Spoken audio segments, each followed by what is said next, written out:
वासुदेवाय हरये परमात्मने प्रणतः क्लेशनाशाय गोविन्दाय नमो नमः।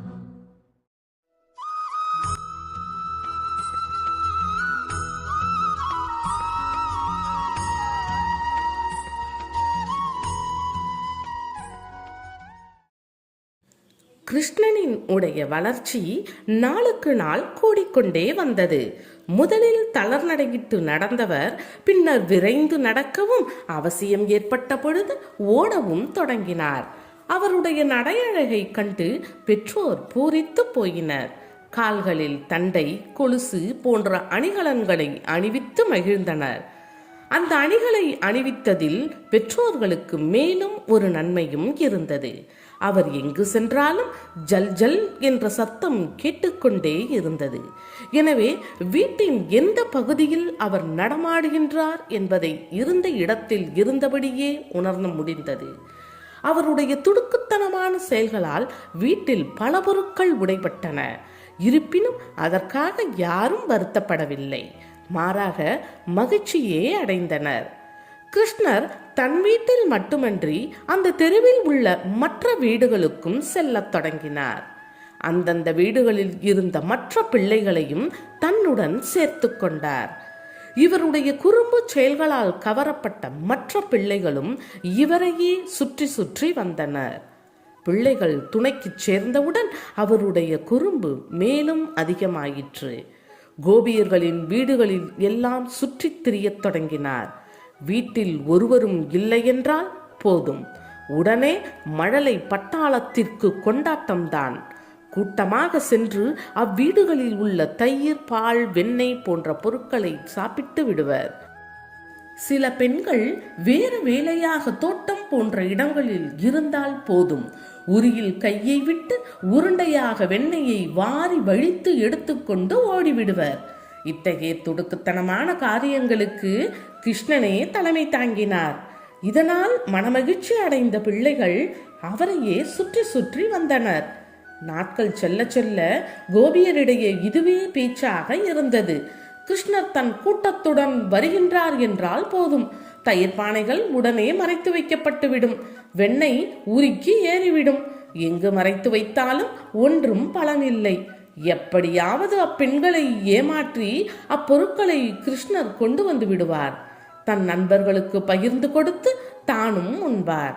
கிருஷ்ணன் மேல் அளவற்ற அன்பு கொண்ட சில பெண்கள் தாமே முன்வந்து வெண்ணெய், தயிர், பால் போன்றவற்றை தருவார்கள். சமயம் வாய்க்கும் பொழுதெல்லாம் அவரை மடியில் தூக்கி வைத்துக் கொண்டு கொஞ்சுவார்கள். போதும் என்று சொல்லும் அளவிற்கு பால், தயிர் போன்றவற்றை தருவார்கள். பூட்டியிருக்கும் வீடுகளை கண்டுவிட்டால் கிருஷ்ணனுக்கு கொண்டாட்டம்தான். தன் நண்பர்கள் கூட்டத்தை அழைத்துக் கொள்வார். வேறு புதிய சாவி போட்டு அந்த வீட்டின் பூட்டை திறப்பார். உள்ளே செல்வார். அவ்வீட்டில் இருக்கும் பொருட்களை சாப்பிட்டு விட்டு ஓடிவிடுவார்கள். சில சமயங்களில் வெண்ணெய், தயிர் போன்றவை மிக உயரத்தில் வைக்கப்பட்டிருக்கும். உரி கூட மிக அதிகமான உயரத்தில் இழுத்து கட்டப்பட்டிருக்கும். அத்தகைய சமயங்களில் உரல், கட்டில் போன்றவற்றை கொண்டு வந்து போட்டு அதன் மேலே ஏறி அவற்றை எடுத்து விடுவார்கள். உரல், கட்டில் போன்றவை சில சமயம் ஆடிவிடும். அத்தகைய சமயங்களில் உரி சாய்ந்து வெண்ணெய் போன்றவை கீழே கொட்டிவிடும். அதை கண்டுவிட்டால் போதும், உடனே அவ்வீட்டை விட்டு ஓட்டமாக ஓடிவிடுவார்கள். சில வீடுகளில் மேலே ஏறி வெண்ணெயை போன்றவற்றை திருடுவதற்கு ஏற்ற பொருட்கள் இல்லையெனில் பையன்களை குனிய வைத்து அவர்களின் முதுகின் மேல் ஏறி நின்று வெண்ணெயை எடுத்து சாப்பிடுவார்கள். இந்த நிகழ்ச்சி மேலும் மேலும் அதிகமாகவே கோபியர்களால் பொறுக்க முடியவில்லை. வீட்டில் எந்த பொருளையும் எங்கும் வைக்க முடியவில்லை. கொஞ்சம் ஏமாந்தால் போதும், எல்லாம் வீண்தான். பொறுத்து பொறுத்து பார்த்தார்கள். கிருஷ்ணனை பற்றி யசோதையிடம் சென்று முறையிடத் தொடங்கினர். யசோதை ஆரம்பத்தில் இவற்றையெல்லாம் நம்பவில்லை. தன் பிள்ளை மேல் வீண்பழி சுமத்துகின்றனர் என்றே கருதினாள். எனவே கிருஷ்ணனை குற்றம் கூறிய கோபியர்களை திட்டி அனுப்பிவிடுவார். தன் வீட்டில் இல்லாத நெய்யா அல்லது பாலா மற்ற வீடுகளில் இருக்கின்றது? கிருஷ்ணன் ஏன் அவற்றை திருடப் போகின்றான் என்று கருதினாள். எனவே கோபிகைகள் அனைவரும் ஒன்று சேர்ந்து திட்டம் தீட்டினர். கிருஷ்ணனை வெண்ணெய் உருண்டையுடன் பிடிக்க வேண்டும், கையும் களவுமாக பிடித்து அவனை யசோதையிடம் ஒப்படைக்க வேண்டும் என்று திட்டம் தீட்டினர். திட்டமிட்டபடி அவரை பிடிக்க வேண்டும் என்பதற்காகவே வீடொன்றை பூட்டிவிட்டு எல்லோரும் மறைந்து காத்திருந்தனர். வழக்கம்போல் மழலை பட்டாளத்துடன் கிருஷ்ணர் உள்ளே நுழைந்தார். வெண்ணெயை திருடத் தொடங்கினார். அப்பொழுது பெண்கள் எல்லாம் திடீரென்று உள்ளே நுழைந்தனர். வெண்ணெய் வழியும் வாயுடனும் கையில் வெண்ணெய் சட்டியுடனும் கிருஷ்ணர் காணப்பட்டார். வீட்டிற்கு உரியவள் கையும் களவுமாக கிருஷ்ணனை பற்றி கொண்டாள். மற்ற பிள்ளைகள் எல்லோரும் ஓடிவிட்டனர். சிறுவன் கிருஷ்ணனை அழைத்து கொண்டு பெண்கள் கூட்டம் யசோதையின் வீட்டை அடைந்தது. எல்லா பெண்களுக்கும் அளவற்ற மகிழ்ச்சி. கிருஷ்ணன் பிடிபட்டதில் புதிய சந்தோஷம். கூட்டமாக சென்று யசோதையின் முகத்தில் கரியை பூச வேண்டும் என்பது அவர்கள் எண்ணம். கிருஷ்ணனை பற்றி எவ்வளவு சொல்லியும் நம்ப மறுத்த யசோதை இப்பொழுது என்ன செய்வாள் என்ற மகிழ்ச்சியுடன் சென்றனர். வீட்டின் உள்ளே இருந்த யசோதையை கூப்பிட்டனர். ஏதோ வேலையாக இருந்த யசோதை கூட்டமாக பெண்கள் வந்து அழைப்பதைக் கண்டு வெளியில் வந்தாள். வந்தவள், யாரடி என்னை அழைத்தது என்றாள். உடனே கிருஷ்ணனை பற்றியிருந்த பெண், சொன்னால் நம்ப மாட்டேன் என்றாயே, இப்பொழுது பார், உன் மகன் கையும் களவுமாக பிடிபட்டு விட்டான். நாங்கள் எல்லோரும் ஒன்று சேர்ந்து இவனை பிடித்தோம் என்று கம்பீரமாக கூறினாள். அதற்கு யசோதை, உங்களுக்கு என்ன புத்தி கெட்டு விட்டதா? யாரோ ஒரு பையனை கொண்டு வந்து நிறுத்தி என் மகன் என்கின்றீர்களே, என் மகன் உள்ளே அல்லவா இருக்கின்றான். இப்படித்தான் ஒவ்வொரு நாளும் யாரோ செய்யும் தப்பையெல்லாம் என் மகன் செய்ததாக சொல்லி பழி கூறி கொண்டிருக்கிறீர்கள். இன்றும் அப்படித்தானா என்றாள். இந்த வார்த்தையை கேட்ட பெண்கள் திடுக்கிட்டு போயினர். கையில் பிடித்திருந்த பையனை குனிந்து பார்த்தனர். என்ன ஆச்சரியம்! எந்த பெண் பையனின் கையை பிடித்து கொண்டு வந்தாலோ அந்த பெண்ணின் மகன்தான் நின்றிருந்தான். இது எப்படி நடந்தது? கிருஷ்ணனை கையும் களவுமாக பிடித்தது உண்மை. கையை பிடித்து அழைத்து வந்ததும் உண்மை. அப்படி இருக்க பையன் எப்படி மாறி இருக்க முடியும்? திகைத்து போயினர் அனைவரும். அப்பொழுது மேலும் அவர்கள் ஆச்சரியப்படும்படியான ஒரு விஷயம் நடந்தது.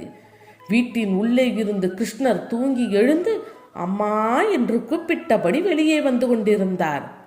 தூக்க கலக்கத்தில் வெளியில் வந்த கிருஷ்ணனை கண்ட கோபியர் திக்பிரமை பிடித்து நின்றனர். அங்கே நடப்பது கனவா நிஜமா என்று அவர்களுக்கு புரியவில்லை. இது என்ன மாயமடி என்று கோபியர் தமக்குள் பேசிக்கொண்டனர். ஒன்றும் புரியாமல் சிலர் விழித்தனர். கிருஷ்ணனை கையும் களவுமாக பிடித்து இழுத்து கொண்டு வந்தாலே அதற்குள் எப்படி இந்த மாற்றம் நிகழ்ந்தது என்று தமக்குள் திடுக்கிட்டு கொண்டனர்.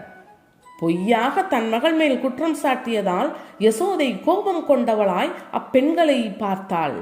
வந்த பெண்கள் எல்லோரும் அவமானம் தாங்காமல் வெளியில் தலை குனிந்தபடி சென்றனர். கிருஷ்ணர் இவ்வாறு ஒவ்வொரு வீட்டு பால், தயிர் போன்றவற்றை உண்டாலும் அவர்கள் வீட்டு பசுக்கள் 2 மடங்கு பால் சுரந்து விடும்படி அருள் செய்து வந்தார். பெண்கள் எல்லோரும் ஒன்று கூடி பற்பல விதங்களில் பேசி எப்படியும் கிருஷ்ணனை மாட்டி வைத்து விட வேண்டும் என்று எத்தனையோ திட்டங்களை போட்டனர். ஆனால் ஒன்று கூட பலிக்கவில்லை. மாறாக எந்த பெண் கிருஷ்ணனை பிடிக்க வேண்டும் என்று எண்ணினாலோ அந்த பெண் அன்றைக்கு பேரவஸ்தைக்கு உள்ளாவாள். உதாரணமாக, அவள் தண்ணீர் கொண்டு வந்து வரும் பொழுது அவள் பானையில் திடீரென்று ஓட்டை விழுந்துவிடும். வழியில் மறைந்து நின்று கிருஷ்ணன் முண்டிவில் மூலம் கல்லால் அவள் பானையை பொத்தல் போட்டு விடுவார். அவள் எங்கு தேடியும் அவர் கிடைக்க மாட்டார். மாறாக யார் உடைத்தது என்று கூட அவளால் அறிந்து கொள்ள முடியாது.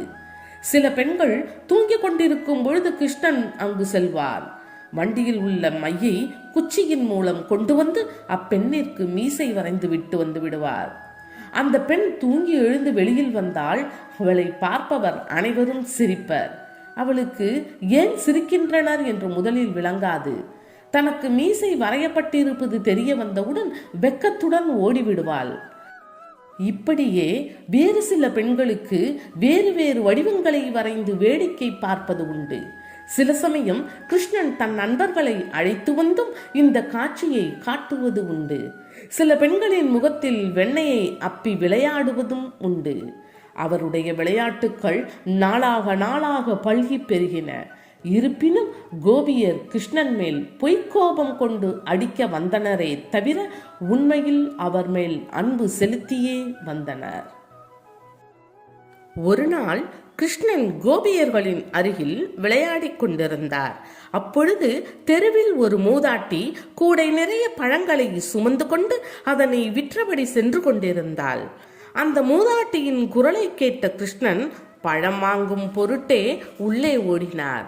2 கைகளிலும் நிறைய தானியத்தை வாரி எடுத்துக்கொண்டு வெளியில் வந்தார். அத்தெருவில் வாழும் பலர் நெல் போன்ற தானியங்களை கொடுத்துவிட்டு பழங்களை வாங்கி உண்டனர்.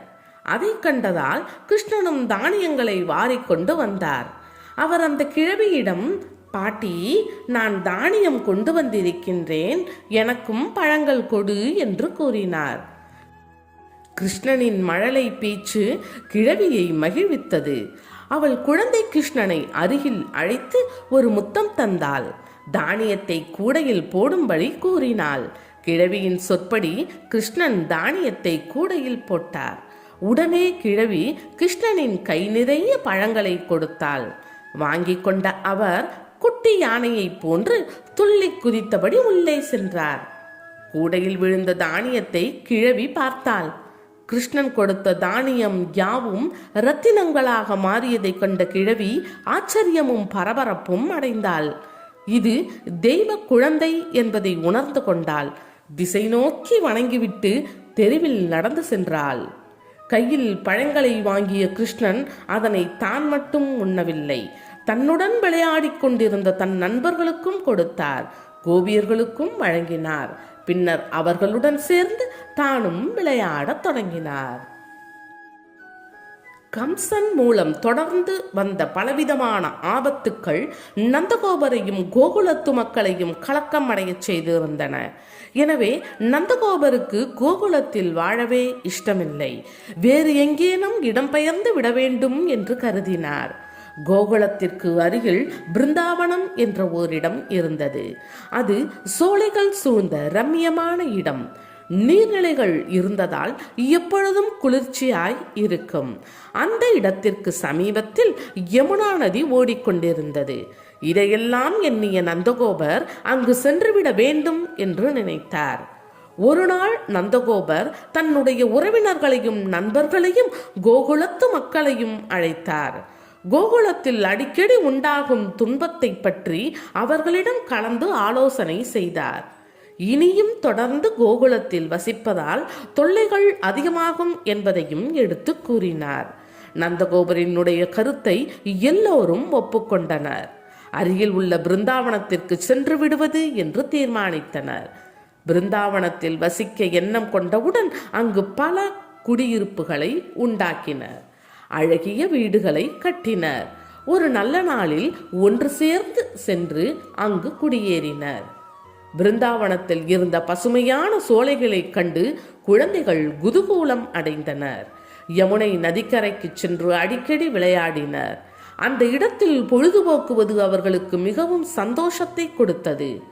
ஊரில் உள்ள எல்லா பிள்ளைகளும் சேர்ந்து பலராமனையும் கிருஷ்ணனையும் அழைத்து கொண்டு ஆடு மாடுகளை மேய்க்கும் பொருட்டு யமுனை ஆற்றின் கரைக்கு சென்று விடுவர். கரையோர சோலைகளில் விளையாடுவர். அங்குள்ள பழமரங்களில் ஏறி அமர்ந்து பழங்களை பறித்து உண்பர். ஆற்றிலே இறங்கி இக்கரையில் இருந்து அக்கரைக்கு நீந்தி செல்வர். கிருஷ்ணனும் பலராமனும் யமுனை ஆற்றின் கரையில் உள்ள கோவர்த்தனகிரி என்னும் மலையருகில் சென்று அடிக்கடி விளையாடுவார்கள். அதன் அருகில் உள்ள மணல் திட்டுகளில் உருண்டு புரள்வார்கள். இவ்வாறு நாட்கள் நகர்ந்து கொண்டிருந்தன. அவர்களும் ஆடு மாடுகளை மேய்க்கின்ற வயதினை அடைந்தனர். அந்த இடத்தில் கிருஷ்ணன் பல சமயங்களில் குழலெடுத்து இனிமையாக பாடுவார். அதனை கேட்கும் பொருட்டு மற்ற பிள்ளைகள் அங்கு ஒன்று கூடுவர். சில சமயங்களில் காலில் சதங்கைகளை கட்டிக்கொண்டு ஆடுவர். பிள்ளைகளுடன் சேர்ந்து கூத்தாடுவார். இவ்வாறு நாட்கள் பல சென்றன.